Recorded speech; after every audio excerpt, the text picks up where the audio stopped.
Thank you, sir Ratnam garu. உங்ககிட்ட எங்களுக்கு ரொம்ப பிடிச்சது 2 விஷயம் சார்.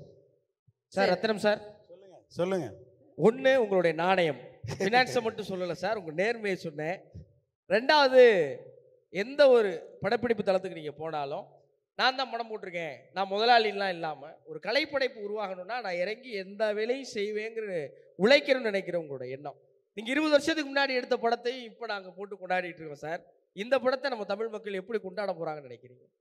இப்போ எனக்குள்ள டெக்னீஷியனாக ப்ரொடியூசர்னு எப்பவுமே ஒரு சண்டை நடக்கும். இப்போது ப்ரொடியூசர்னா இது போகிறோம், இது பட்ஜெட், இதுதான் லிமிட் அப்படின்னு பண்ணுவாங்க. ஆனால் எனக்கு சாட்டிஸ்ஃபேக்ஷன் வர வரைக்கும் நான் படம் பண்ணுவேன்.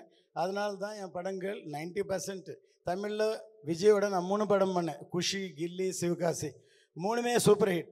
20-25 வருஷத்துக்கு அப்புறம் கில்லி இப்போ ரீரிலீஸ் பண்ணாலும் பெரிய ஹிட் ஆச்சு, மிகப்பெரிய ஹிட் ஆகிடுச்சு. அதே மாதிரி குஷி திருப்பி ரீலீஸ் பண்ண போகிறோம் தமிழில். தெலுங்கில் ஆல்ரெடி ரீரிலீஸ் பண்ணோம். அது விக்ரமோட தூள் அண்டு பீமா பண்ணோம். ரன், கமல் சாரோட இந்தியன்.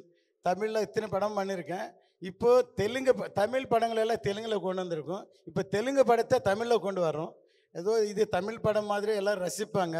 ஏன்னா எல்லாருக்கும் இப்போ இருக்கிற மூமெண்ட், ப்ரெசென்ட்டு, நாட்டுடைய சுச்சுவேஷன் இந்த படத்துக்கு பயங்கரமாக ஆப்டாகவும் நான் நினைக்கிறேன்.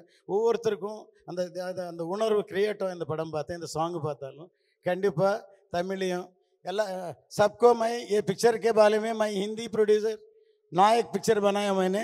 नायक और तेजस्विनी 2 पिक्चर बनाया मैंने. दोनों अच्छा चल गया और हिंदुस्तानी भी हिंदी में डब किया. अभी ये पिक्चर भी हरिहर वीरमल में नाम से हिंदी में आ रहा है. सब हिंदी में नॉर्थ इंडिया बहुत अच्छा कनेक्ट हो जाएगा. I think so. All the best. Thank you. Thank you, sir. Ruchika, happy, right? Thank you so much. Thank you. Finally, I'm happy.